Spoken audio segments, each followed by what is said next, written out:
개방 사람들이 떠나고 대웅전 안팎이 조용해지자 장무기와 조미는 북틀 속에서 뛰쳐나왔다. 조미는 구겨진 옷매무실을 가다듬으며 미소 띈 얼굴로 장무기를 쳐다봤다. 장무기는 그런 조민과 눈이 마주치자 갑자기 화가 치솟아 올랐다. 장무기는 대뜸 손바닥 안팎으로 번갈아가며 조민의 따귀를 넉 대 후려 갈겼다. 갑작스러운 따귀 세례에 조민의 두 뺨은 삽시간에 벌겋게 부어올랐다. 아무런 영문도 모르고 따귀를 맞은 조민은 아픔보다 분한 마음에 두 눈에서 눈물이 주르르 흘러내렸다.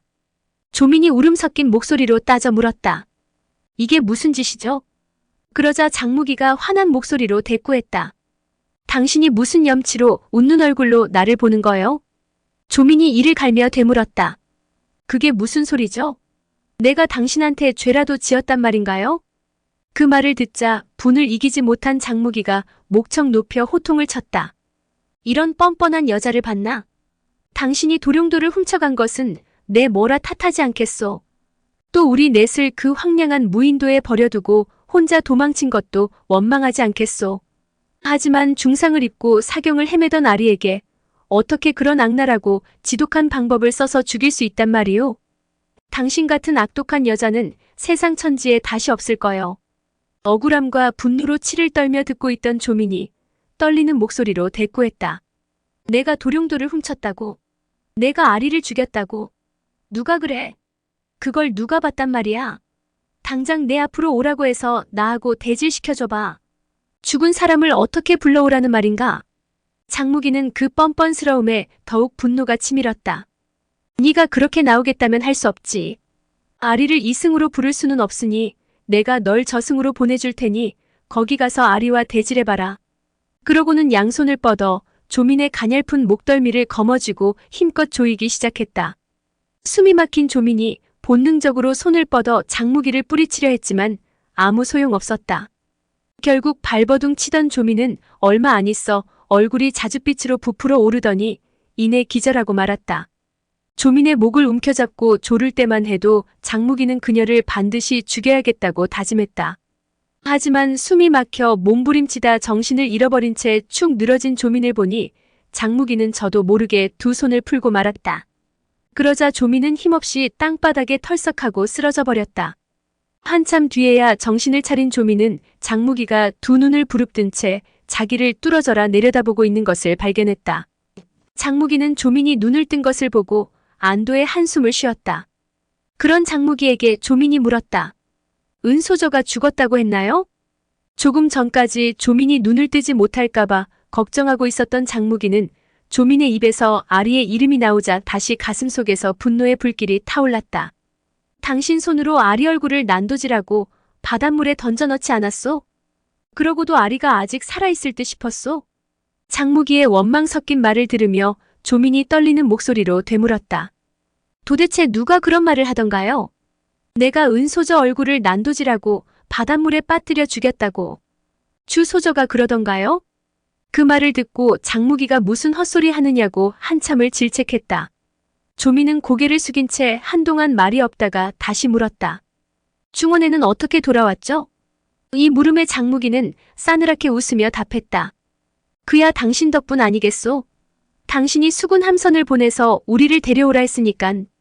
당신은 우리를 함정에 빠뜨려 망망대해에서 무장한 함대로 우리를 격침시키려는 의도였겠지만 다행히도 내 큰아버님은 나처럼 순진한 사람이 아니오. 그러면서 어떻게 중원으로 돌아오게 되었는지 간략하게 설명해줬다. 한참 동안 장무기를 멍하니 바라보던 조민은 땅이 꺼져라 긴 한숨을 내쉬었다. 장무기는 그런 조민을 바라보며 차마 무인도에서 했던 맹세처럼 그녀를 죽일 수 없다는 사실을 깨달았다. 장무기는 더 마음이 약해질까 두려워 스스로에게 다짐이라도 하듯 갑작스레 발을 거세게 구르며 뒤돌았다.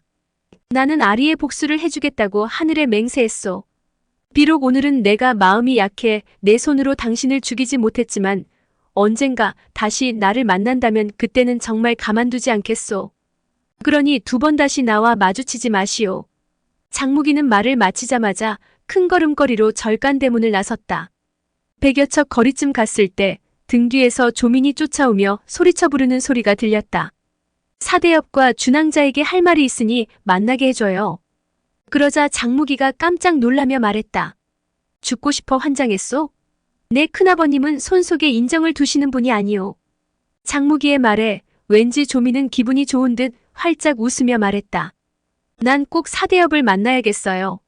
장무기는 한참 동안 조민을 말려봤지만 조민의 고집을 꺾을 수 없었다.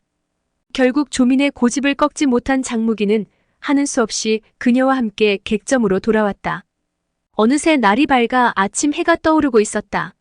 장무기는 객점으로 돌아가 사손이 묵는 방 앞에 이르러 문을 두어 번 두드리며 사손을 불렀다.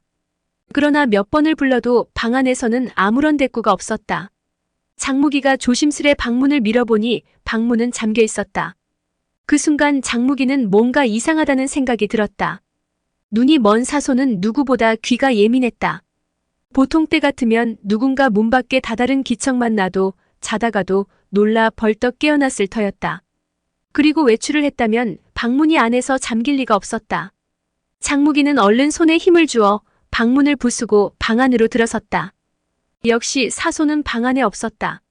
창문이 절반쯤 열려있는 것으로 보아 창문을 통해 나간 모양이었다. 장무기는 얼른 방을 나와 주지학이 묵고 있는 객실로 향했다. 주지학 역시 불러도 대답이 없어 문을 부수고 들어가 보니 방 안에 없었다. 침대 위에는 옷가지들이 가지런히 놓여 있었다.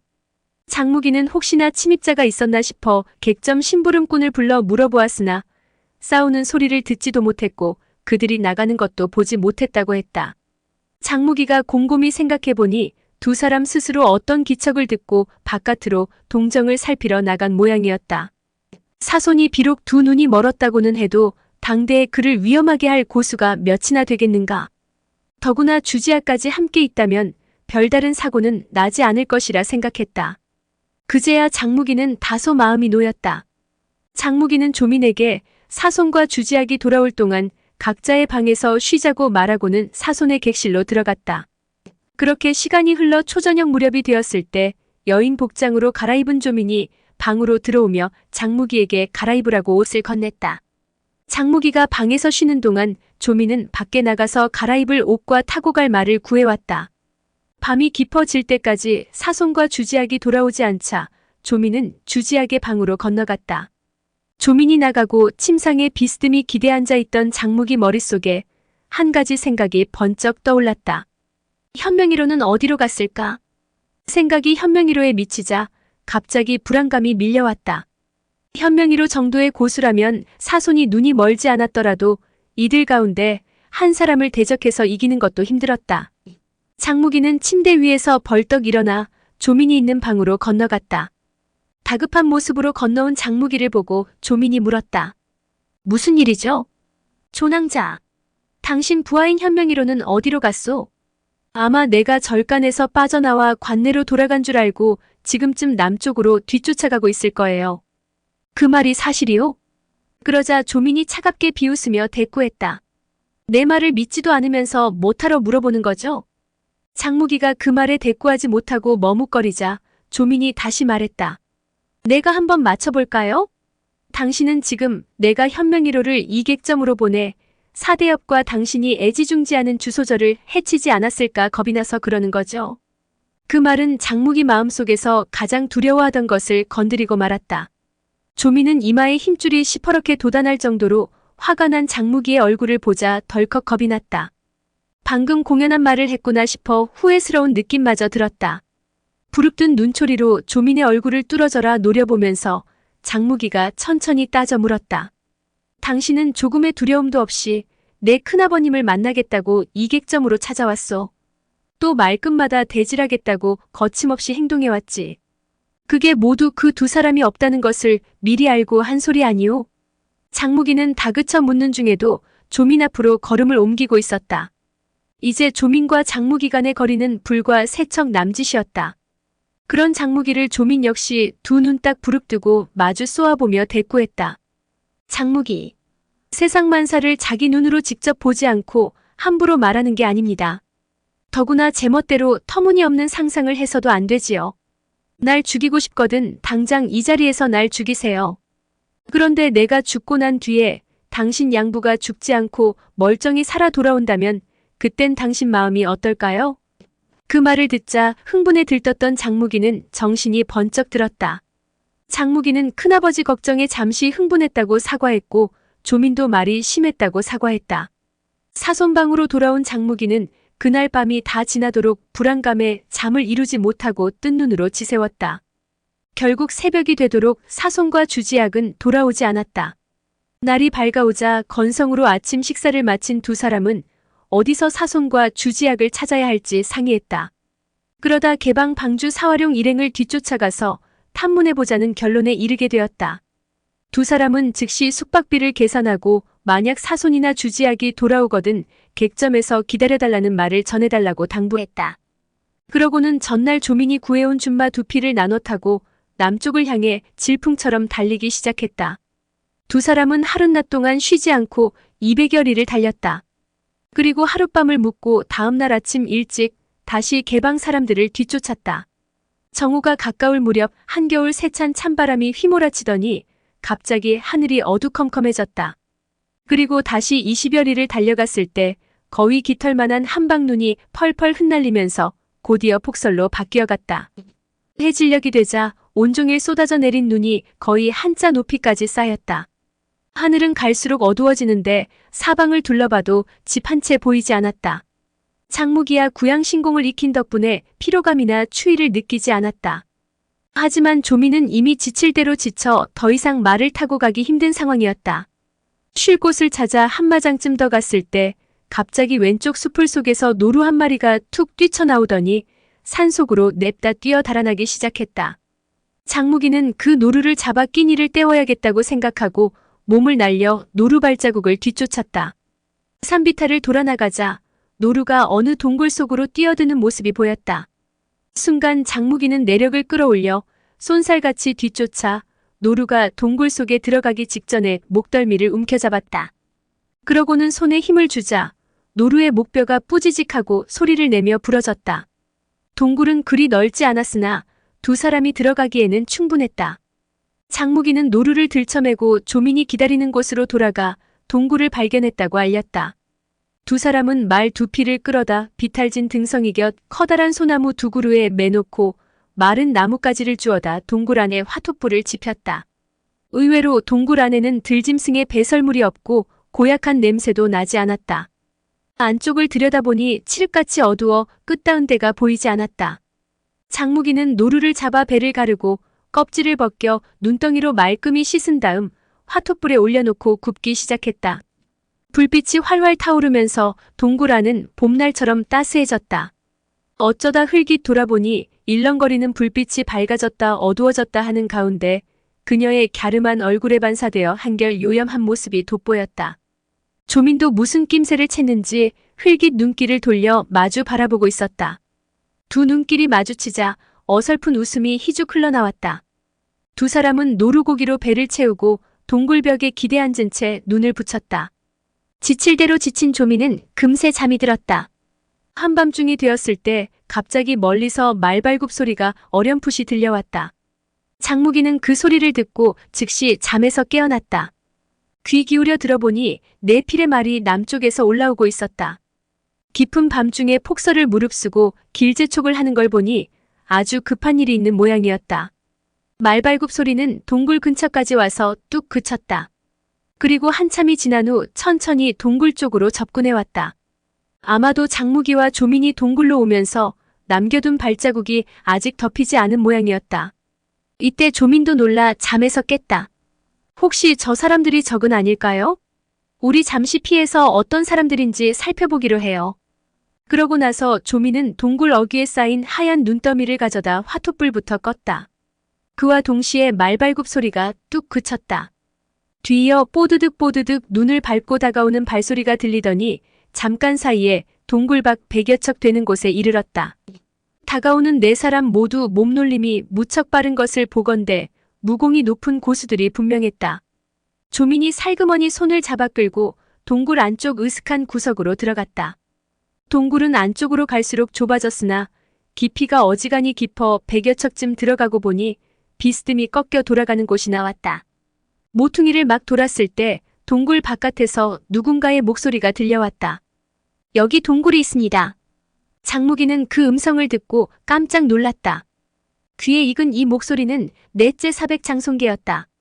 놀라움과 반가운 마음이 한꺼번에 솟구치는 순간 또 다른 사람의 목소리가 들려왔다. 말발굽의 사람 발자국이 바로 이 동굴까지 이어져 왔군요. 뜻밖에도 이번에는 여섯째 사숙 을리정의 목소리였다. 장무기가 반가운 마음에 막 소리쳐 부르려는데 갑자기 조민이 손으로 입을 틀어막았다. 당신이 여기 이렇게 나하고 같이 있는 모습을 저 사람들한테 들켜도 상관없어요?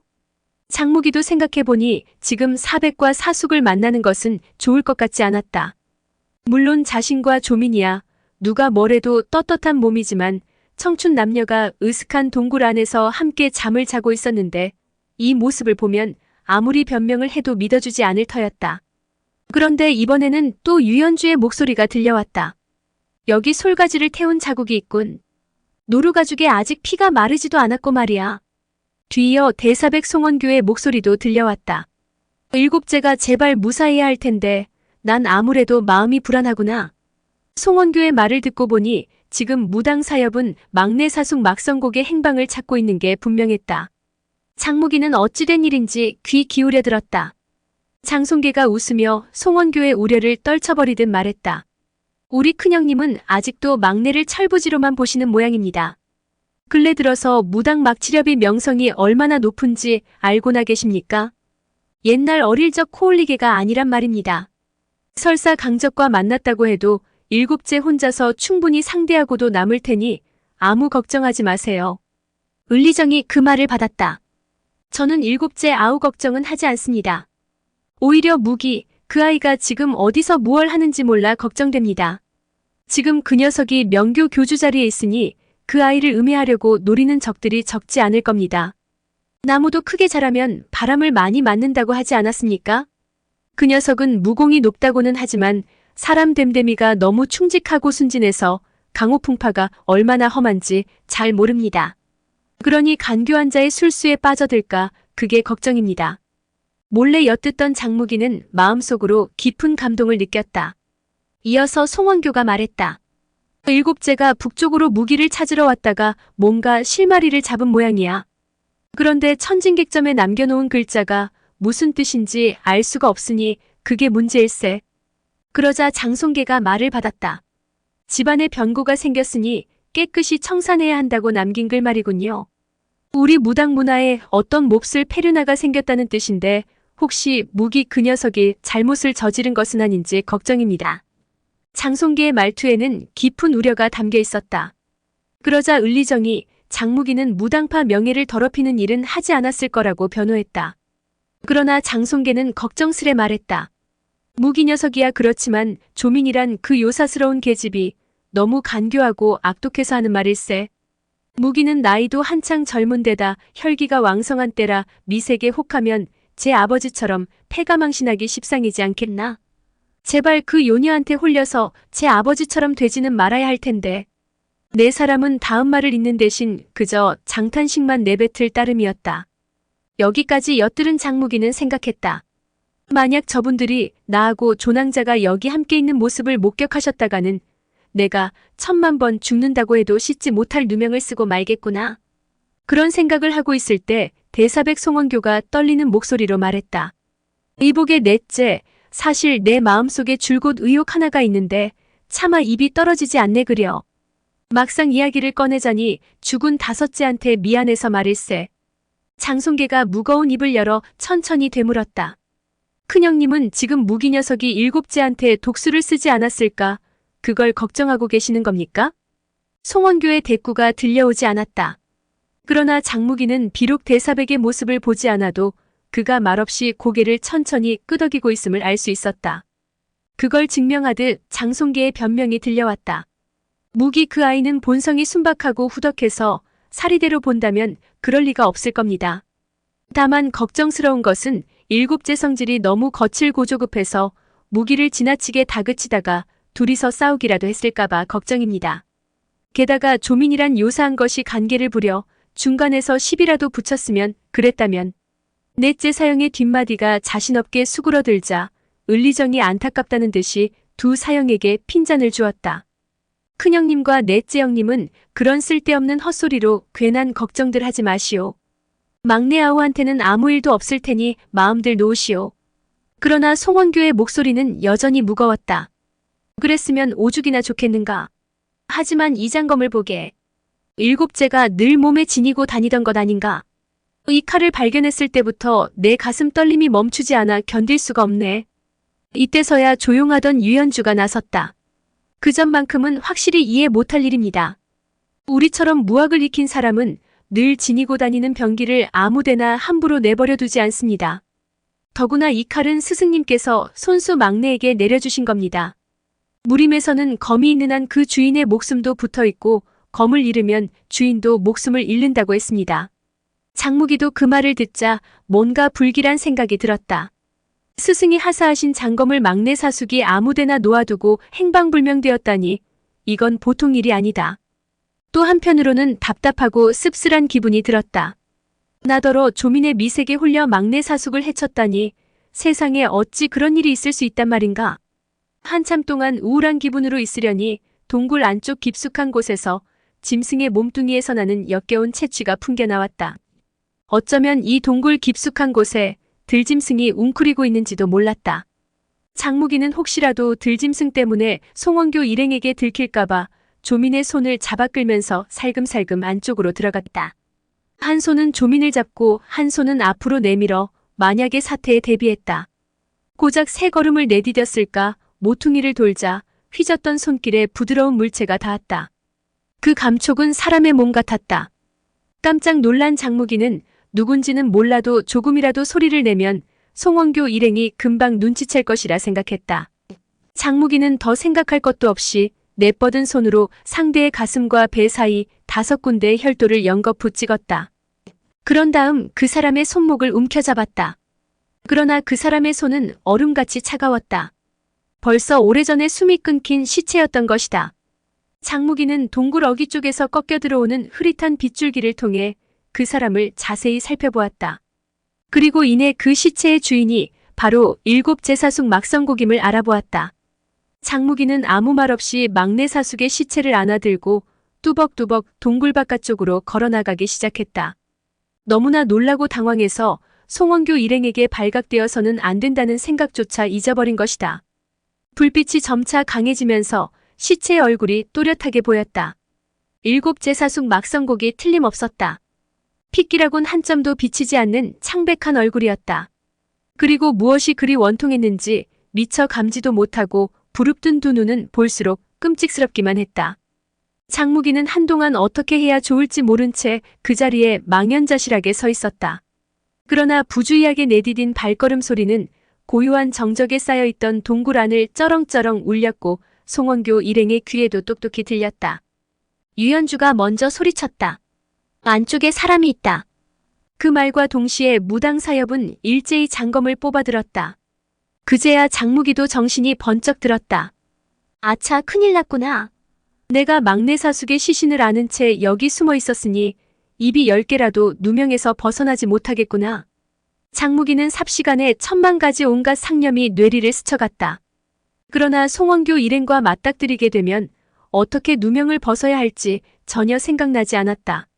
눈치 빠르고 두뇌 회전 빠른 조민이 어느새 뽑아들었는지 장검을 휘두르며 바깥으로 달려나갔다. 조민의 검은 어둠을 등진 채 매섭게 무당 사협을 향해 1검씩 찔러나갔다. 하나같이 아미파 비전의 절초였다.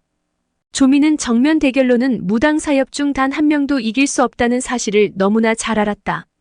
그리고 지금 싸우는 목적은 장무기가 무당 사협 눈에 띄지 않게 하는 것이었다.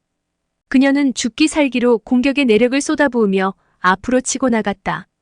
그러니 어둠 속에서 느닷없이 들어오는 기습 공격에도 불구하고 침착하게 공격을 막아냈던 무당 사협조차 공수가 엇갈리는 순간에는 잠시나마 자세가 흔들리면서 틈을 내줄 수밖에 없었다.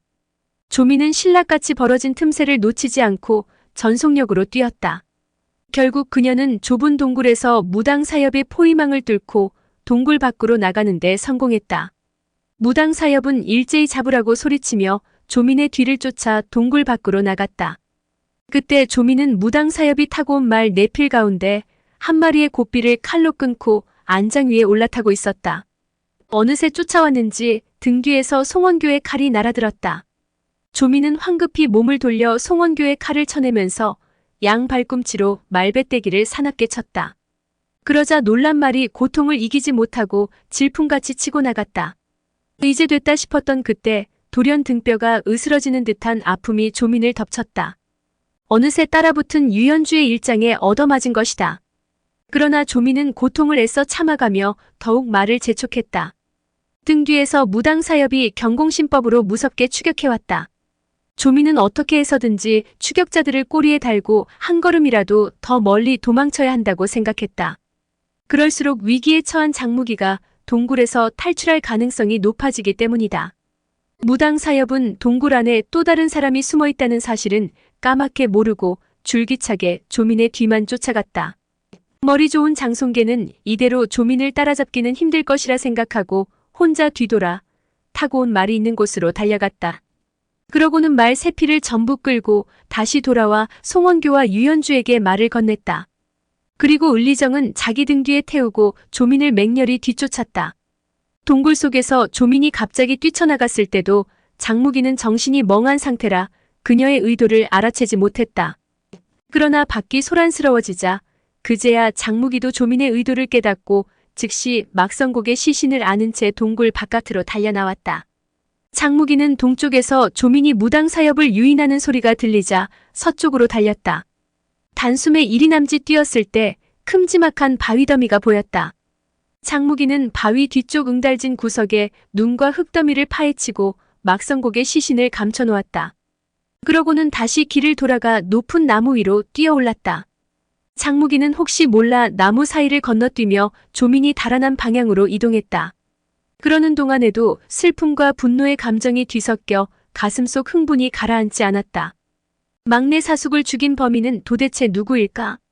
등뼈로 연결된 갈빗대가 마디마디 부러진 걸 보면 틀림없이 내 가장력에 얻어맞은 것이 분명하다. 그 순간 문득 장무기 머릿속에 뭔가가 스쳐 지나갔다. 바로 엊그제 미륵사 절간 대웅전에서 진우량이 송청서에게 던졌던 말이었다. 하극상이라. 그런데 막치렵은 청서 아우님과 어떤 사이였더라? 장무기 머릿속에 하극상과 막치렵이란 두 단어가 떠나지 않았다. 그렇게 반시진쯤 이동하던 장무기 귀에 동쪽에서 기수 셋이 말을 달려오는 소리가 들렸다. 장무기는 즉시 이동을 멈추고 나무 위에서 몸을 감췄다. 동쪽에서 달려오는 말 세 필은 역시 무당사협이었다. 송원교와 유연주가 각기 말 한 필씩을 타고 있고 을리정과 장송계가 말 한 필에 함께 타고 있었다. 거리가 가까워지자 유연주의 목소리가 들려왔다. 그 요녀가 내 일장에 얻어맞은 데다 말과 함께 깊은 골짜기 아래로 굴러떨어졌으니 살아남기는 힘들 거야. 장송계가 그 말을 받았다. 만안사 보탑에 갇혀서 당한 치욕을 오늘에야 갚으니 속이 다 후련합니다. 일행 넷은 주거니 받거니 대화를 나누면서 점점 멀어져 갔고 뒷얘기는 더 이상 들리지 않았다. 송원교 일행이 멀리 사라진 후 장무기는 불이 나게 나무 위에서 뛰어내려 눈 바닥에 찍힌 말발굽 자국을 따라서 동쪽으로 달려갔다. 장무기 마음은 초조하기 이를 데 없었다. 비록 간사하고 교활한 여자이긴 하지만 목숨까지 던져가며 나를 구해주지 않았던가. 제발 무사해야 할 텐데. 그렇게 사오리를 달려갔을 때 눈앞에 깎아지른 절벽이 보였다. 하얀 눈밭에는 시뻘건 핏자국과 말과 사람 발자국이 어지럽게 찍혀 있었다. 그리고 벼랑 끝에는 커다란 바위더미가 무너져 내린 흔적도 있었다. 아무래도 조민이 여기까지 쫓겨왔다가 벼랑 아래로 굴러떨어진 게 분명해 보였다. 장무기는 벼랑 아래를 향해 소리쳐 조민을 불렀다. 그러나 아무리 불러도 대답이 없었다. 장무기가 벼랑 끝까지 바싹 다가서서 밑을 굽어보니 어두운 밤중이라 밑바닥이 어디까지 닿았는지 보이지 않았다. 수직으로 고추선 벼랑에는 거의 발 디딜 틈조차 없었다. 장무기는 크게 숨 한 모금 들이킨 다음 절벽의 바위면을 마주 바라보는 자세로 아래쪽을 향해 미끄러져 내려갔다. 장무기는 미끄러져 내려가며 추락 속도가 빨라질 때쯤 양손 10손가락에 힘을 주어 암벽에 두껍게 얼어붙은 눈 얼음에 푹 찔러 넣었다. 그렇게 순간적으로 제동을 걸어 속도 조절하기를 대여섯 차례 거듭하고 나서야 골짜기 밑바닥에 다다랐다. 밑바닥에 다다른 순간 발바닥에 물렁물렁한 감촉이 닿자 장무기는 황급히 뒤로 도약해 물러났다. 정신을 가다듬고 보니 발로 디뎠던 것은 조민과 함께 추락한 말의 백가죽이었다. 말 한 장에 앉은 조민은 두 손으로 말 목덜미를 단단히 부여잡은 채 실신해 있었다. 놀란 장무기가 얼른 살펴보니 다행히 미세하나마 아직 숨결은 붙어 있었다. 그제야 장무기는 다소 마음이 놓였다. 계곡은 응달진 그늘이라 어둡고 음산했다. 한겨울 내내 쌓인 눈이 허리까지 파묻힐 정도로 깊었다. 조민의 몸이 안장에서 벗어나지 않고 엎드린 덕분에 절벽 위에서 추락할 때 생긴 충격을 타고 있던 말이 고스란히 받고 즉사한 것 같았다. 충격을 모두 말이 흡수해준 덕분에 조민은 기절한 상태로나마 온전히 목숨을 부지할 수 있었던 것이다. 유연주의 일장을 맞은 상처가 가볍지는 않았지만 그래도 생명에는 지장이 없었다. 장무기는 즉시 조민에게 공력을 주입하기 시작했다. 다행히 조민이 강타당한 일장은 무당파 본문 무공이라 장무기는 그 내력에 관해 누구보다 깊이 알고 있었다. 그래서 상처 치료에 그리 큰 어려움을 느끼지는 않았다. 불과 반 시즌 만에 조민은 혼수 상태에서 천천히 깨어나기 시작했다. 그래도 장무기는 마음이 놓이지 않아 계속해서 그녀의 몸속으로 구양진기를 주입시켰다. 그렇게 또다시 반 시즌 남짓 시간이 지났을 무렵 차츰 날이 밝아오고 있었다. 그때 조민이 시커먼 핏덩이를 한 모금 토해내더니 두 눈을 뜨고 물었다. 그분들은 모두 가셨나요? 당신을 보지 못했죠? 힘없는 목소리로 제일 먼저 자기 안위를 묻자 장무기는 가슴 벅찰 정도로 깊은 감동을 받았다.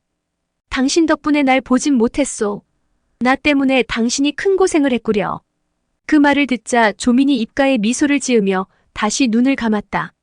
사지팔다리에 힘이라곤 하나도 없었으나 구양진기를 받아들인 후라 몸은 따뜻하고 상쾌한 느낌이 들었다. 장무기가 구양진기를 조민 몸속에서 몇 바퀴 돌려주자 한결 몸이 편했다. 바로 그때 절벽 위에서 누군가 화난 목소리로 계곡이 울릴 정도로 쩌렁쩌렁하게 호통쳤다. 쳐 죽이려니 아직도 숨이 끊어지지 않았구나. 어째서 막치렵을 주겠는지 어서 불지 못할까? 바로 유연주였다. 장무기는 대경실색했다. 멀찌감치 떠났다고 믿은 사백과 사숙들이 어떻게 해서 되돌아왔는지 까닭을 알 수 없었다. 조민이 재빨리 장무기에게 말했다. 어서 고개를 돌려요. 저분들에게 당신 얼굴을 보여선 안 돼요. 그때 장송기의 호통이 들려왔다. 요사스러운 계집, 대답하지 않을 거냐? 오냐, 좋다. 그렇다면 바윗돌을 던져서 짓눌러 죽일 테다. 깜짝 놀란 조민이 고개를 쳐들고 위를 바라보니 무당사엽 전부 큼지막한 바윗돌을 하나씩 쳐들고 서 있었다. 수틀리면 당장 던질 기세였다. 지금 장무기와 조민이 있는 계곡은 면적이 항아리처럼 비좁은 곳이었다. 만약 무당사엽이 바윗돌을 던져 공격하면 꼼짝없이 죽게 될 판이었다. 무공이 높은 장무기 혼자라면 어떻게든 날아오는 바윗돌 사이를 피하면서 목숨을 건질 수는 있을지 몰라도 몸이 정상이 아닌 조민은 절대 살아남을 수 없었다. 조민은 얼른 장무기 귓전에 대고 속닥거렸다. 우선 가죽옷을 찢어 얼굴부터 가리고 나서 날 안고 도망치세요. 장무기는 조민이 시키는 대로 가죽 외투를 한 자락 길게 찢어 얼굴을 가리고 뒤통수에 매듭지어 묶었다. 그러고는 챙이 넓은 가죽 모자를 두 눈만 드러낸 채 이마까지 덮일 정도로 푹 눌렀었다. 앞서 조민을 뒤쫓았던 무당사엽은 조민이 절벽 아래로 굴러떨어지고 나서도 마음을 놓지 않았다. 강호를 떠돌아다니며 의협을 행해오던 그들은 오랜 경험으로 존엄한 군주의 신분을 가진 조민이 호위무사 하나 없이 혈혈단신으로 험한 강호를 나돌아다닐 리가 없다고 짐작했다. 그래서 그들은 일부러 말을 몰아 멀찌감치 벗어났다가 말고삐를 나무에 묶어두고 횃불을 밝혀들고 되돌아와 조민이 뛰쳐나간 동굴부터 뒤져보기 시작했다. 동굴 안에서 별다른 것을 발견하지 못한 무당사엽은 동굴 밖으로 나와서 주변을 수색했다. 그러던 중 네 사람은 결국 장무기가 남긴 발자국을 찾아냈다. 그들은 발자국을 추적하던 끝에 막성곡의 시신까지 찾아내고 말았다. 막성곡의 시신은 손발이 짐승에게 물어뜯겨 차마 눈뜨고 보지 못할 정도로 참혹한 모습이었다. 그걸 본 무당사엽의 분노는 말로 다 표현할 수 없을 만큼 컸다. 마음 여린 을리정은 땅바닥에 엎어져 대성통곡을 했다. 그러나 유연주는 흘리던 눈물을 훔쳐내고 냉정하게 상황을 분석했다. 조민 그 요사스러운 계집이 무공 실력이 만만치 않으나 일곱째를 혼자 힘으로 해칠 수는 없었을 거야. 여섯째 아우. 지금은 슬퍼만 하고 있을 때가 아니야. 이제라도 범인을 찾아내 일곱째의 원수를 갚아야지. 두뇌 회전 빠른 장송계도 한마디 보탰다. 우리가 이 동굴 부근에 잠복하고 있으면 틀림없이 그 요녀의 부하들이 자기 주인을 찾으러 올 겁니다. 그렇게 무당사엽은 동굴 양쪽 바위 뒤에 몸을 숨긴 채 마냥 기다렸다. 그러나 날이 밝아오도록 조민의 부하들은 나타나지 않았다. 그래서 그들은 다시 조민이 추락한 절벽으로 가서 살펴보기로 했다. 그런데 절벽 아래에서 두 사람이 이야기를 나누는 목소리가 들려왔다. 아래쪽을 내려다보니 비단 옷을 입은 한 사내가 조민을 껴안고 있는 모습이 보였다. 여기까지가 지금 절벽 위에 무당사엽이 모습을 드러내게 된 경위였다. 사실 이들 네 사람은 막성국의 사인을 다그쳐 물어야 했기 때문에 바윗돌을 들고 있으면서도 절벽 아래로 던질 의사는 애당초 없었다. 눈 덮인 협곡은 그 형태가 마치 깊은 우물처럼 생겨 사방이 깎아지른 암벽으로 이뤄 있었지만 서북쪽 모퉁이 한 곳만은 좁디좁은 출로가 나 있었다. 장송계는 그것을 알고 장무기와 조민에게 그쪽으로 기어 올라오라고 엄포를 놓았다. 장무기는 하는 수 없이 조민을 껴안고 좁디좁은 바위 틈서리를 타고 조심히 기어오르기 시작했다. 그는 일부러 무공이 약한 것처럼 보이려고 두세 걸음 내딛다가 주르르 미끄러지곤 했다. 장무기는 눈 덮인 골짜기를 벗어나자마자 조민을 껴안은 채 곧장 도망칠 궁리를 했다. 그래서 일부러 무공이 약한 척하면서 무당사엽을 방심시킬 속셈이었다. 일단 포위당하지만 않으면 아무리 조민을 껴안고 있다고 해도 장무기의 경공신법을 무당사엽이 따라잡지 못하리라 예상한 것이다. 그러나 장송계는 눈치가 빠른 사람이었다. 장송계는 이미 장무기가 일부러 절벽을 올라오면서 일부러 미끄러지는 게 과장된 연출임을 꿰뚫어보고 있었다. 그는 조용히 형제들에게 그 점을 알려 주의시켰다. 이윽고 장무기가 평지에 올라서자마자 한 걸음 내딛기 바쁘게 사방에서 장검이 날아들었다. 무당사엽이 사방을 점하고 장검을 장무기와 불과 반척도 못 되는 거리까지 겨누고 선 것이다.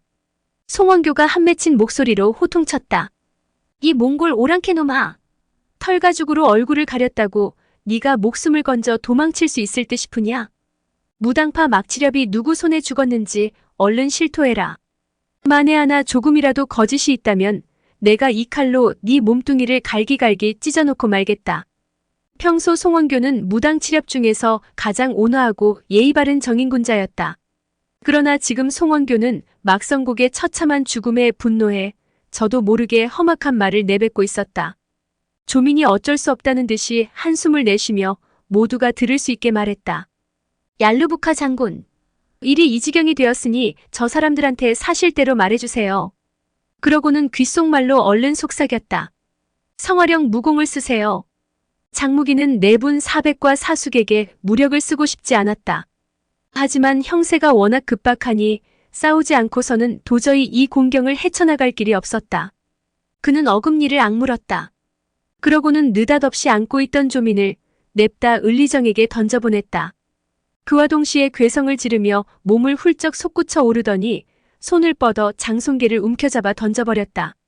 얼떨결에 조민을 덥석 받아낸 을리정은 한순간 어리둥절해 있다가 이내 그녀의 혈도를 찍어 거칠게 눈바닥에 팽개쳐버렸다. 이 순간에도 장무기는 성화령의 괴상한 무공을 구사해 주먹으로 송원교를 치고 발차기로 유연주를 공격하고 있었다. 그러고는 다시 박치기로 장송계를 들이받는가 하면 어느새 다가왔는지 을리정에게 손을 내뻗어 그의 장검을 낚아채 빼앗았다. 그야말로 잽싸고도 날래게 상대방의 의표를 찔러대는 괴이한 무공이었다. 칼을 빼앗긴 을리정은 등에 메고 있던 막성국의 칼을 얼른 뽑아들었다. 장무기는 구양신공을 익힌 데다 건곤대 나이 신공까지 익힌 몸이다. 거기다 장산봉으로부터 태극권과 태극건법까지 배웠다. 그런 막강한 무공을 가진 장무기조차 영사도에서 페르시아 세 사자가 구사하는 성화령의 괴상한 무공에 한동안 악전고투를 겪었다. 그러니 지금 성화령 6자루에 기재된 무공을 모두 익힌 장무기는 당시 페르시아 세 사자가 구사하던 것보다 몇 배는 더 뛰어나게 성화령 무공을 펼치고 있었다. 거기다 장무기는 무당파 무공이라면 속속들이 꿰뚫고 있지 않은가. 그러니 공수를 주고받을수록 장무기가 펼치는 성화령 무공은 더욱 변화무쌍해졌고 무당 사협은 갈수록 허점과 빈틈만 노출하고 있었다. 장송계는 모두 동시에 사방에서 공격하라고 소리쳤다. 그 말에 따라 무당 사협은 잠시 멈칫하더니 서로 눈짓을 주고받다가 동시에 사방에서 검을 찔러 들어갔다. 사방에서 네 자루 칼이 바짝 다가들어 찌르려는 순간 장무기는 두 다리를 좌우로 벌려 아래로 몸을 낮췄다. 그러고는 등을 땅에 붙이고 두 다리를 풍차 돌리듯 무섭게 휩쓸기 시작했다. 그러자 땅바닥에 두툼하게 쌓인 눈더미가 회오리치며 솟구치더니 무당 사협을 향해 맹렬한 기세로 날아갔다. 난데없이 눈보라가 부채살처럼 퍼져나가면서 시야를 차단해버리니 깜짝 놀란 무당 사협은 일제히 몸을 뒤로 날렸다. 넷이서 뒤로 물러나는 순간 장무기는 얼른 유연주의 두 다리를 덥석 껴안고 한 바퀴 뒹굴면서 대열 세 군데를 잇따라 찍었다. 그러고는 그대로 몸을 날려 공중제비를 돌아 떨어지면서 오른쪽 무릎으로 을리정의 정수리 혈도를 내리찍었다. 정수리 혈도를 찍힌 을리정은 그저 아찔한 느낌만 들었을 뿐 제자리에 서 있지 못하고 맥없이 땅바닥에 털썩 쓰러지고 말았다. 그걸 보고 송원교가 아우들을 구하러 달려들었다. 그러나 장무기가 송원교 품 안으로 달려드는 속도가 훨씬 빨랐다. 장무기의 양 팔꿈치가 송원교 앞가슴 혈도를 한꺼번에 쥐어박았다. 그러자 송원교 역시 맥없이 그 자리에 털썩 쓰러지고 말았다. 이 모습을 보고 장송계는 크게 놀랐다.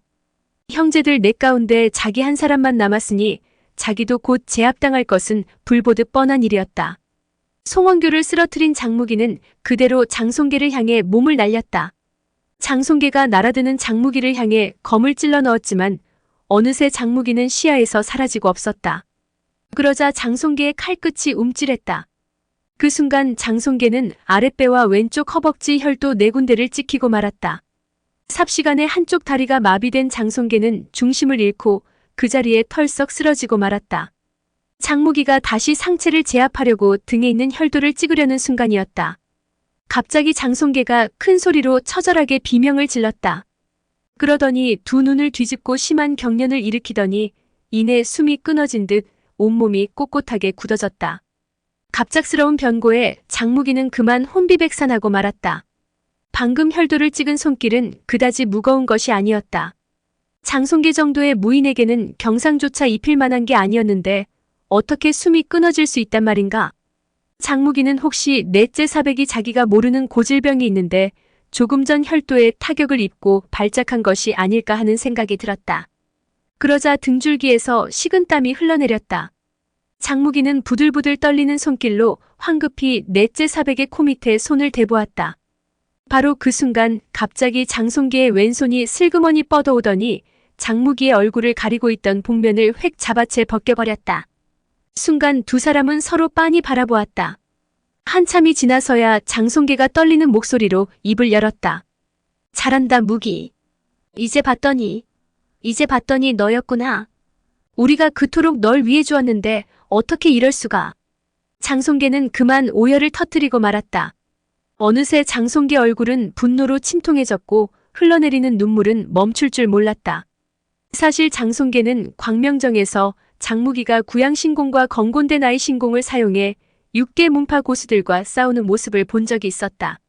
성화령 무공이 괴상야릇하기는 했지만 애당초 건곤대 나이 신공에 바탕을 두고 있었다. 머리가 좋은 장송계는 장무기가 성화령 무공을 사용할 때부터 왠지 건곤대 나이 신공과 비슷하다는 느낌을 받고 있었다. 거기다 충분히 자기들을 죽일 수 있음에도 제압만 하는 것을 보고 혹시나 하는 의욕을 품게 된 것이다. 그래서 장송계는 일부러 죽은 척 가장에 관심을 끈 다음 장무기가 무방비 상태로 다가왔을 때 얼굴을 가린 복면을 벗겨낸 것이다. 장무기는 천성이 착하고 순진해 넷째 사백에 대한 걱정에 앞서 미처 함정일지도 모른다는 생각을 하지 못했다. 본의 아니게 정체를 들킨 장무기는 죽고 싶을 정도로 상심했다. 한참 만에 장무기가 가까스로 입을 열었다. 넷째 사백님, 제가 아닙니다. 제가 7째 사숙을 죽인 게 아닙니다. 그러자 장송계가 고개를 젖히고 하늘을 우러러 허탈하게 웃었다. 큰형님, 둘째 형님, 그리고 여섯째 아우. 모두 잘 보셨지요? 이 오랑캐는 우리가 그토록 애지중지하던 무기 녀석이었단 말입니다. 좋아. 아주 좋구나.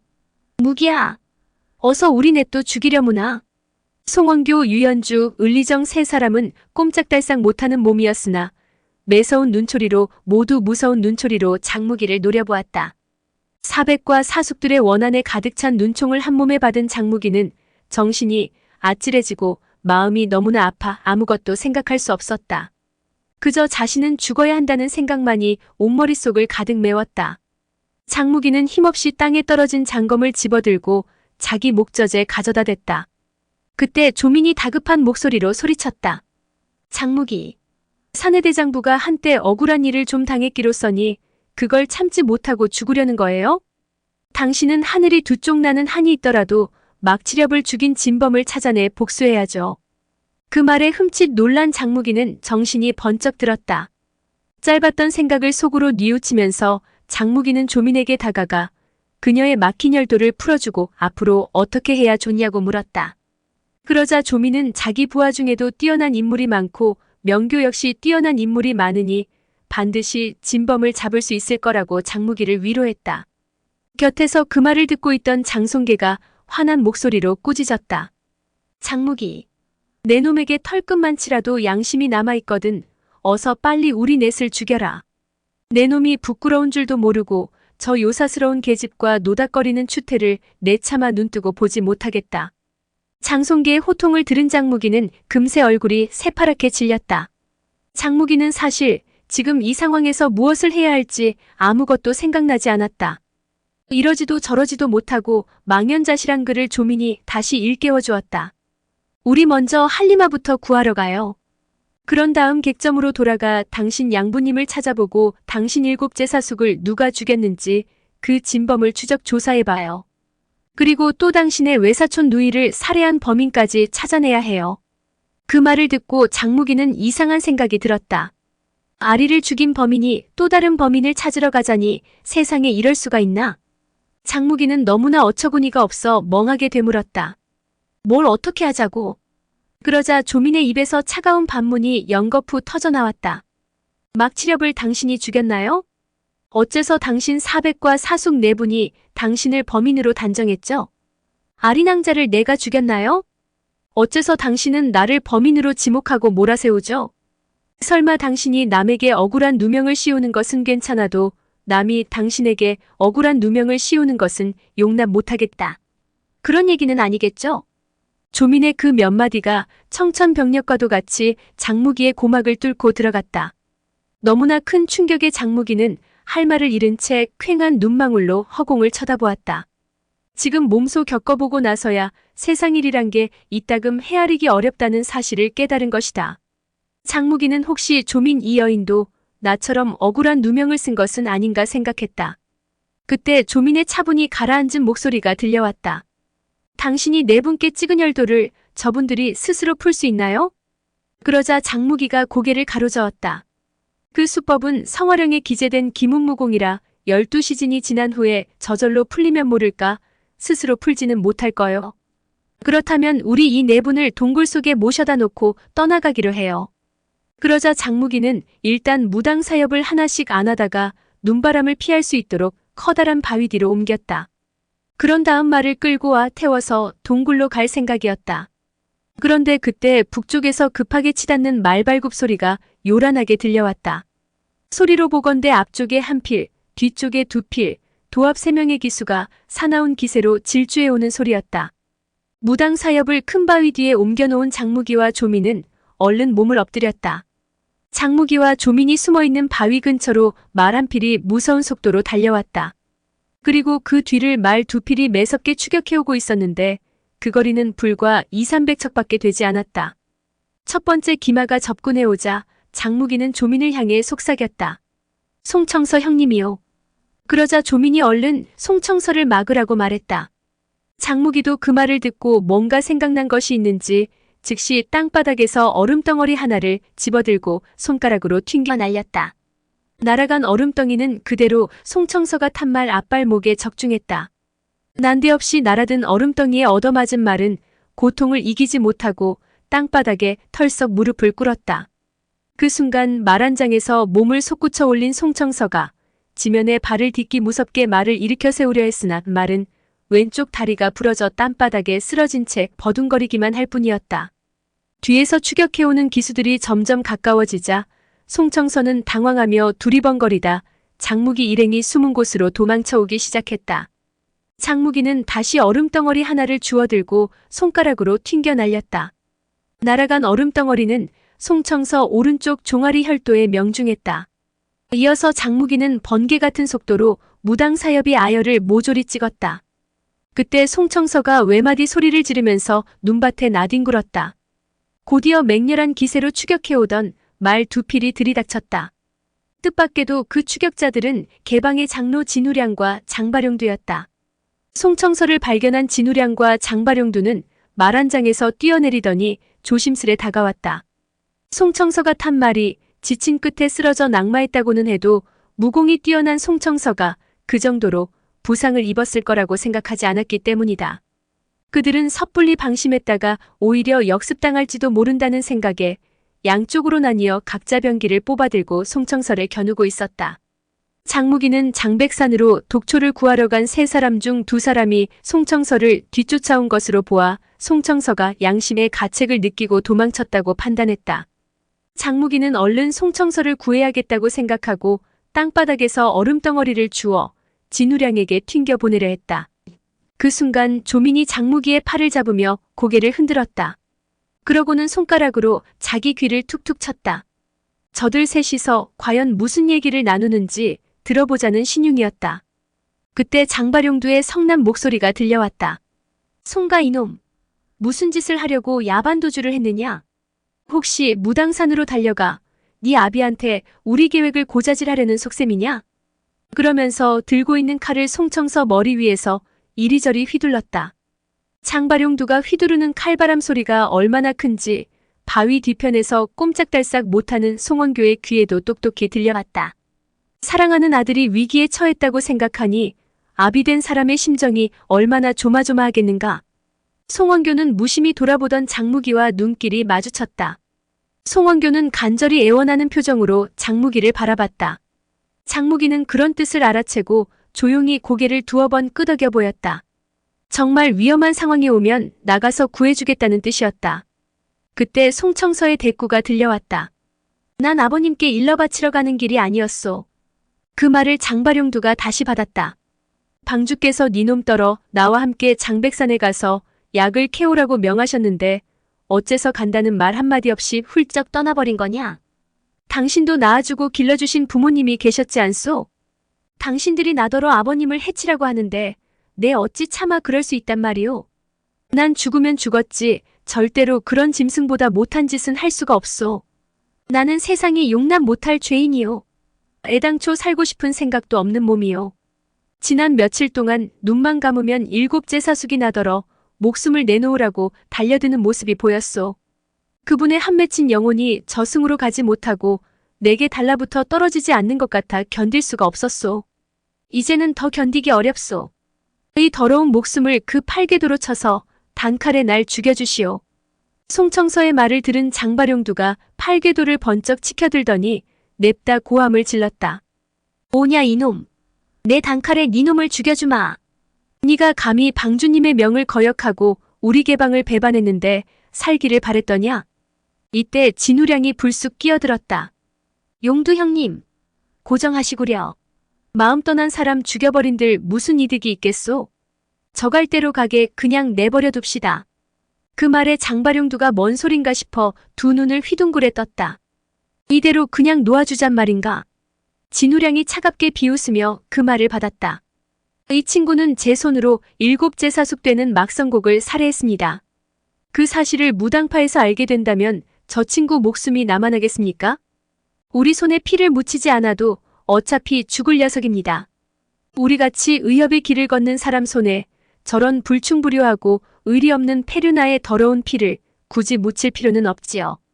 바위더미 뒤편에서 엿듣고 있던 장무기를 비롯한 모든 사람은 청천벽력과 같은 이 말에 대경실색했다. 어렴풋이 짐작하고 있던 장무기와 조민도 직접 진실을 알게 되자 놀라지 않을 수 없었다. 하지만 까맣게 아무것도 모르던 무당사협의 충격에 비할 바는 아니었다. 송원규를 비롯한 무당사협의 얼굴빛이 어느새 해쓱하다 못해 시퍼렇게 질려 있었다. 생각지도 못한 아들의 진실을 알게 된 송원규의 얼굴은 흘러내리는 눈물로 범벅이 되어 있었다. 그때 송청서의 떨리는 목소리가 들려왔다. 진우량 형님, 그 일만큼은 절대로 발설하지 않겠다고 굳게 맹세하지 않으셨소? 형님이 얘기하지 않는다면 내 아버님이나 사숙들이 어찌 알겠소? 그 말을 듣고 진우량이 싸늘하게 웃으며 냉랭하게 대꾸했다. 자넨 내가 맹세한 일만 기억하고 자네 입으로 약속한 말은 다 잊은 모양이군. 자네는 분명히 내가 비밀을 지키는 조건으로 내 말에 절대 복종하겠노라 약속하지 않았는가? 그런데 뭐라? 자네가 먼저 약속을 어겼는데 나는 왜 맹세를 지켜야 하나? 송청서는 더 이상 반박하지 못하고 고개를 푹 숙인 채 한참 동안 생각에 잠겼다. 그러고는 마음을 굳혔는지 담담하게 말했다. 나더러 태사부님과 아버님 음식에 독을 타라고 했지만 내가 죽을지언정 차마 그 짓만큼은 못하겠소. 어서 그 칼로 날 죽여주시오. 진우량이 혀를 차며 부드럽게 타일렀다. 이것 봐 아우님. 시세의 흐름을 아는 자만이 중거리라고 하지 않았는가? 우리가 자네 부친과 태사부를 죽이려는 것이 아니야. 그저 몽혼약을 먹여서 혼미한 상태에 빠뜨리자는 것뿐이지 않나? 자네도 미륵사에서 승낙해놓고 이제 와서 왜 이러나? 그러자 송청서가 진우량을 똑바로 쳐다보며 말했다. 나도 그저 몽혼약인 줄 알고 승낙했던 거요. 그런데 장발용두가 조제하겠다는 약은 살모사와 진해독으로 만든 살인용 극독이지 절대로 사람을 혼절시킬 때 쓰는 몽혼약이 아니었소. 진우량이 코웃음을 치며 들고 있던 장검을 거두어들이더니 허공을 보고 혼잣말하듯 중얼거렸다. 아미파주 낭자는 아름답기가 하늘에서 내려온 선녀 같단 말씀이야. 아마도 그런 아리따운 절세미인은 세상에서 다시 찾아보기 어렵겠지. 아우님 자네는 그런 절세미인을 고작 장묵이란 놈한테 양보할 텐가? 청서 아우님, 자넨 그날 한밤중에 아미파 여제자들의 침실을 훔쳐보다가 7제 사숙한테 들켰지 않은가?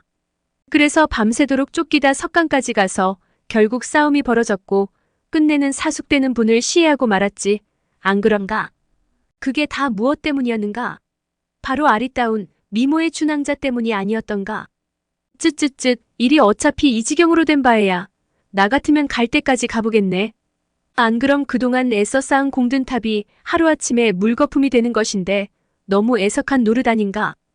여태껏 눈밭에 주저앉았던 송청서가 후들거리는 몸을 가누고 일어서더니 진우량에게 냅다 노성을 질렀다. 그날 밤 내가 7제 사숙한테 쫓겨 도망치며 싸우던 끝에 당해내지 못하고 죽을 위기에 처했을 때 그냥 그분 손에 죽었어야 했소. 그랬다면 모든 일이 깨끗이 끝났을 거요. 나는 마땅히 무당파의 명예를 더럽히고 송신의 가풍을 어지럽힌 폐륜아로 죽어야 했소. 그런데 누가 당신더러 나를 도와달라고 했소? 결국 나는 당신의 관계에 빠져 패가 망신하고 내 한 몸조차 헤어날 길 없는 꼴이 되고 말았소. 그러자 진우량이 큰 소리로 웃으며 말했다. 막성곡이 등줄기에 얻어맞은 치명적인 일장이 누구 솜씨였더라? 자네가 후려친 진천철장인가? 아니면 나 진우량의 보잘것없는 솜씨였는가? 막성곡을 죽음에 이르게 한 것은 분명 무당파의 본문절기가 아니었는가? 내가 그날 밤 손을 써서 자네 목숨과 명예까지 구해줬네. 헌데 이제 와서 그게 내 잘못이란 말인가? 진우량은 배를 잡고 웃었다. 그러고는 다시 부드러운 말투로 송청서에게 말했다. 아우님, 자네와 나는 이미 벗을 맺은 사이일세. 내가 자네 과거지사를 들춰낼 필요가 뭐 있겠나? 자네가 막내 사숙을 시해한 일은 내 입 꾹 다물고 2번 다시 입 밖으로 꺼내지 않을 테니 자네는 마음 푹 놓고 자네 갈 길 가보게나. 세월이 지나 어느 날인가 우리 또다시 만날 날이 있겠지. 잘 가시게. 그러고는 등을 돌려 떠나려 했다. 송청서는 오히려 그런 진우량의 행동이 더욱 불안했다. 그는 떨리는 목소리로 뒤돌아서는 진우량에게 물었다. 형님, 날 어떻게 하실 작정이오? 그러자 진우량은 가볍게 웃으며 답했다. 내가 자네한테 뭘 어쩌겠나? 나는 아무 짓도 안 할 걸세. 참, 내가 자네한테 보여줄 게 있다는 걸 깜빡했군. 자네 이게 뭔지 알겠는가? 진우량은 능글맞게 웃으면서 무엇인가 꺼내 송청서에게 보여줬다. 바위더미 뒤에서 몸을 숨기고 엿듣던 장무기와 조미는 진우량이 무엇을 꺼냈는지 궁금했지만 차마 고개를 내밀어 볼 수가 없었다. 그때 송청서가 한마디 비명을 지르더니 떨리는 목소리로 말했다. 이건 아미파 장문을 상징하는 철지환이 아닙니까? 분명히 준왕자 손가락에 끼고 있던 것인데 이 반지를 왜 형님이 가지고 있습니까? 그 말을 듣고 숨어서 엿듣고 있던 장무기도 가슴이 덜컥 내려앉았다. 자기와 헤어질 때만 해도 분명히 주지학은 손가락에 철지환을 끼고 있었다. 그런데 어떻게 그 철지환이 진우량 손에 들어갔단 말인가? 혹시 저 사기꾼 녀석이 송청서를 속이려고 가짜를 만들어 온 것은 아닐까? 그러나 장무기의 지레짐작을 깨뜨리기라도 하려는 듯 진우량이 웃으며 말했다. 아우님, 잘 보시게. 이게 진짜인지 가짜인지. 진우량으로부터 철지환을 건네받은 송청서는 한동안 말없이 철지환을 유심히 살펴보았다. 내가 서역에서 멸절사태에게 무공을 가르쳐달라고 청했을 때 이 반지를 본 적이 있는데 아무래도 이 반지는 진짜인 것 같소. 송청서로부터 철지환을 건네받은 진우량이 철지환을 돌멩이 위에 올려놓더니 칼로 내리찍었다. 그러자 쇠붙이끼리 맞부딪는 소리가 쨍그랑하고 울렸다. 맞지? 이게 만일 가짜라면 단칼에 두 토막이 났을 거야. 아우님, 반지 안쪽에 뭐라고 새겨졌는지 다시 한번 들여다보게. 송청서가 다시 철지환의 안쪽을 살펴보니 거기에는 이렇게 쓰여 있었다.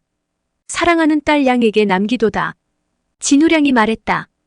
이건 아미파를 창시한 곽양 여협이 유품으로 부모에게서 물려받은 것이라더군. 세상에 보기 드문 현철로 만들어 역대 장문들에게 전해진 것이지. 송청서가 다급하게 물었다. 그걸 형님이 어디서 얻으셨소? 주소저, 그녀는 어떻게 되었소? 지금 어디 있는 거요? 그러나 진우량은 다시 능글맞게 웃으며 장발용두에게 말을 건넸다. 용두 형님, 우린 그만 갑시다. 이제부터 우리 개방에는 저 따위 친구는 없는 거요. 그러자 장발용두도 웃음 띤 얼굴로 그 말을 받으며 알겠다고 했다. 그렇게 두 사람은 돌아서서 뽀드득 뽀드득 눈밭을 걸으며 발걸음을 뗐다. 그러자 등 뒤에서 송청서가 다급하게 두 사람을 불러 세웠다. 형님, 잠깐만 기다려주시오. 주소저가 지금 형님 수중에 있습니까? 몇 걸음 내디디던 진우량이 다시 돌아오더니 미소를 머금은 채 대꾸했다. 그야 이를 말인가? 틀림없이 내가 데리고 있네. 그처럼 아리따운 절세미인을 보고도 가슴 설레지 않을 남자가 세상에 어디 있겠나? 나도 아직까지 마누라를 얻지 못했는데 이참에 방주님께 중신을 서달라고 부탁해서 준왕자를 아내로 맞아들여야겠네. 아마 방주님도 흔쾌히 허락해 주시겠지. 진우량이 그 말을 했을 때 송청서는 꿀꺽하고 마른 침을 넘겼다. 목이 메어 말을 못하는 모양이었다. 진우량은 가볍게 미소 지으며 말했다. 군자된 사람은 남이 좋아하는 걸 빼앗지 않는다고 하지 않나? 아우님은 주소저 때문에 하늘도 용서하기 힘든 큰 죄를 짓지 않았던가? 그런데 나 진우량이 어찌 한낱 미색에 홀려서 형제간의 의리를 깨뜨릴 수 있겠나? 본래는 말이야. 나는 자네하고 주소저를 짝지어줄 생각이었지. 헌데 자네가 우리 개방의 반역도가 되었으니 우리 사이에 의리도 끊어진 것이 아닌가? 그런 마당에 내가 의리를 지킬 필요가 있겠는가? 송청서는 갈증이 나는지 꿀꺽하고 마른 침을 삼켰다. 그러고는 한결 누그러진 목소리로 말했다. 진우량 형님, 그리고 장발용두 형님, 이 아우가 한때 멍청한 생각을 했으니 두 분께서 부디 용서해 주십시오. 제가 이렇게 사죄드리겠습니다. 그러자 진우량이 그 말을 기다렸다는 듯이 속 시원하게 껄껄대고 웃었다. 그래야지. 그래야 우리 아우님 아니겠는가. 자네가 몽혼약을 가지고 무당산에 올라가서 아무도 모르게 찬물에 타기만 하게. 내 장담하겠네만 절대 자네 부친의 생명을 위험하게 하는 일은 없을 것이야. 그리고 아리따운 준왕자도 자네 집 안방주인이 될 것일세. 우린 그저 장산봉 진인과 무당 파협사들을 인질삼아 장묵이란 놈이 개방 말을 따르도록 하는 게 목적이지 장진인과 자네 부친을 해치는 게 목적이 아닐세. 자네도 생각해보게.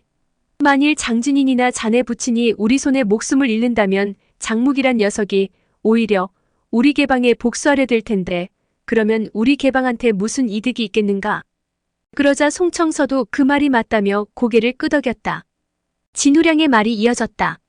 우리 개방이 명교 세력을 끼고 이 땅에서 오랑캐를 몰아내는 날이면 중원 천하를 얻는 것은 그리 어려운 일이 아니지. 그리만 된다면 우리 방주님은 황제의 용상에 오르실 테고 우리 모두 개국공신이 되지 않겠는가? 그럼 우리 처자식은 고귀한 신분이 되어 부귀영화를 누릴 것은 말할 나위도 없거니와 자네 영친께서도 크게 기뻐하실 것이네. 송원교를 생각하니 송청서는 기뻐할 수만은 없었다. 그때 문득 뭔가 생각났는지 진우량이 송청서에게 물었다. 헌데 아우님, 방금 낙마를 한 모양인데 다리를 다쳤는가? 그러자 송청서가 대수롭지 않다는 듯 대꾸했다. 제가 경황 없이 달리다가 그만 종아리가 얼음 조각에 부딪혔습니다. 하필이면 얼음 조각이 부딪힌 곳이 종아리 축빈혈이지 뭡니까? 재수가 없으려니 별일도 다 겪는군요. 송청서는 방금 장발용두와 진우량에게 쫓기느라 정신이 팔려 누군가 자기를 암습했다고는 꿈에도 생각하지 못했다. 진우량이 또 한 번 껄껄대고 웃었다. 그게 어디 재수 없다고 할 일인가? 아우님이 여복이 터졌다고 해야 옳은 말이지. 얼음 조각에 종아리 혈도를 찍힌 덕분에 절세미인을 아내로 맞아들일 수 있었던 거 아니겠나? 자네 어서 가서 준항자를 만나봐야지. 지금 방주님과 장로들 모두 노룡진에 계시니 아마 준항자도 거기에 있을 걸세.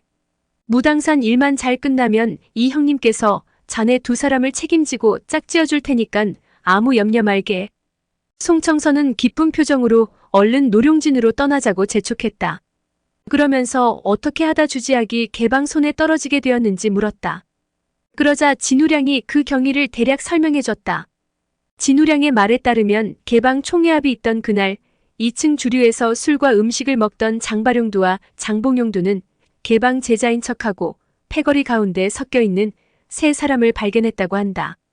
그리고 나중에 사람을 시켜 알아봤더니 그중 하나가 바로 주지학이었다고 했다. 그래서 사람을 보내 주지학을 데려왔다는 게 진우량의 설명이었다. 장무기는 숨어서 진우량의 설명을 듣고 아차 싶었다. 그런데 이상하게도 진우량의 입에서는 금모사왕 사손에 관한 얘기는 한마디도 나오지 않았다. 그때 또다시 진우량이 떠드는 소리가 들렸다. 준항자와 자네가 혼인하게 되면 아미파와 무당파가 모두 우리 개방 휘하에 들어오는 것이 아닌가. 게다가 명교 세력까지 보태지는 날이면 그 위세가 얼마나 크겠는가. 이 엄청난 세력이면 중원 천하의 주인이 바뀌고도 남지. 그러면서 껄껄대고 웃었다. 자신만만하게 말을 입 밖으로 쏟아내는 폼이 마치 개방이 벌써 천하를 얻은 듯했다. 그리고 진우량 자신은 이미 황제에 등극한 것처럼 들렸다. 곁에 있던 장발용두와 송청서 역시 덩달아 껄껄대고 맞장구를 쳤다. 진우량이 동료들을 재촉했다. 우리 어서 떠나세. 이윽고 셋은 말 한 장에 오르기가 무섭게 전속력으로 사라져갔다. 그들 셋이 멀리 사라지고 나서야 장무기는 서둘러 송원교 일행 네 사람의 혈도를 풀어주었다. 그러고는 땅바닥에 무릎 꿇고 머리를 조아리며 어쩔 수 없이 무력 행사를 하게 된 것에 대해 사죄드렸다. 대사백 송원교는 장탄식을 한 모금 토해내더니 허공을 우러른 채 눈물만 줄줄 흘릴 뿐 아무 말이 없었다. 둘째 사백 유연주가 황급히 손을 내밀어 장무기를 부축해 일으켰다. 이런 줄도 모르고 우리가 무기 니 탓만 했구나. 우리야말로 너한테 큰 잘못을 저질렀다. 우리는 피를 나눈 친가족이나 다를 바 없지 않으냐. 그러니 이 모든 것을 더 따지지 말기로 하자꾸나. 청서가 그런 짓을 저질렀을 줄은 꿈에도 생각 못했는데 어찌 그런 짓을. 만약 우리 두 귀로 직접 듣지 않았던들 어느 누가 믿기나 했겠는가. 어느새 송원교가 장검을 뽑아들고 분노에 찬 목소리로 말했다. 청서, 그게만도 못한 놈이 음탕한 마음을 먹고 남몰래 아미파 여엽들의 침실을 엿보았다니 그러다 막내 아우에게 들켜 끝내 그놈이 자기 사숙을 시해할 줄이야. 여보게, 세 분 아우님들, 그리고 무기야. 우리 어서 뒤쫓아가자. 저 짐승만도 못한 놈은 반드시 내 손으로 잡아 죽이고 말 테다. 송원교는 말끝이 다 떨어지기도 전에 경공신법을 펼쳐 불효자 송청서를 질풍같이 뒤쫓기 시작했다. 그러자 장송계가 멈추라고 급히 외쳤다. 하지만 송원교는 그 말을 듣지 않고 쏜살같이 달려나가기만 했다. 장무기는 최대한 내력을 끌어올려 경공신법을 펼쳤다. 그러고는 송원교를 앞질러 가로막고 공손히 허리 굽혀 말했다. 대사백님, 넷째 사백께서 드릴 말씀이 있답니다. 송사영이 지금 잠시 간악한 자의 꿰매 빠졌으나 훗날 반드시 깨닫게 될 터이니 그때 가서 책망하고 벌하셔도 늦지 않을 것입니다. 그러나 송원교는 그 말에 대꾸하지 않고 하늘을 우러른 채 울부짖었다. 일곱째야, 일곱째야. 이 못난 형이 너한테 미안하구나.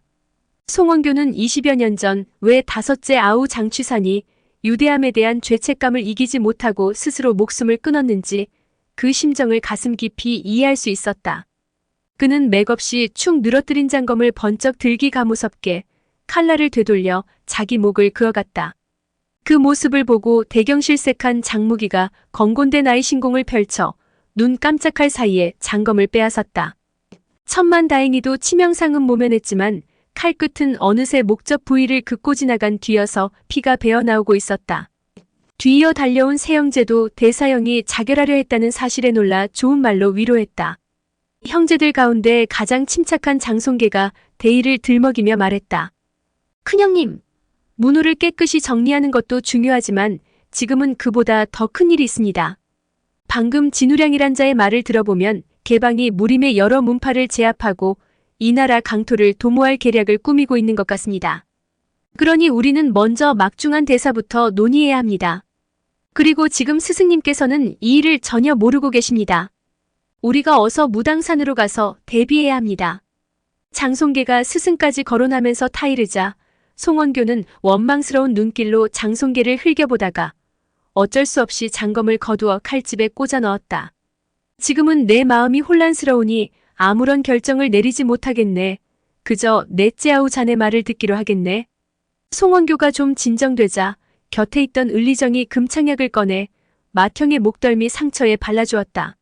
무당 사엽과 장무기는 막성곡의 시신을 커다란 바위 뒤편에 잘 묻어놓고 훗날 다시 무당산에 옮겨 장사 지낼 수 있도록 표시해 놓았다. 그런 뒤 다섯이서 무덤 앞에 무릎 꿇고 엎드려 한바탕 서럽게 목 놓아 통곡했다. 감정이 조금 추슬러지자 장송계가 장무기에게 말했다. 우리는 지금 서둘러 무당산으로 돌아가야 한다. 그러니 준항자를 구출하는 일은 무기 네가 맡아야겠구나. 그러자 장무기가 알겠다며 고개 숙여 답했다. 그때 장송계가 장무기 귀에 입을 대고 속삭였다. 아무쪼록 조낭자를 각별히 조심하도록 해라. 송청서의 일을 교훈 삼아 미색에 빠져 이를 그르쳐서는 안 된다. 그 말을 마지막으로 송원교를 비롯한 네 사람은 장무기와 작별하고 무당산으로 떠났다. 오늘의 영상은 여기까지입니다. 영상이 도움이 되셨다면 구독과 좋아요, 알람 설정 부탁드립니다. 시청해주셔서 감사합니다.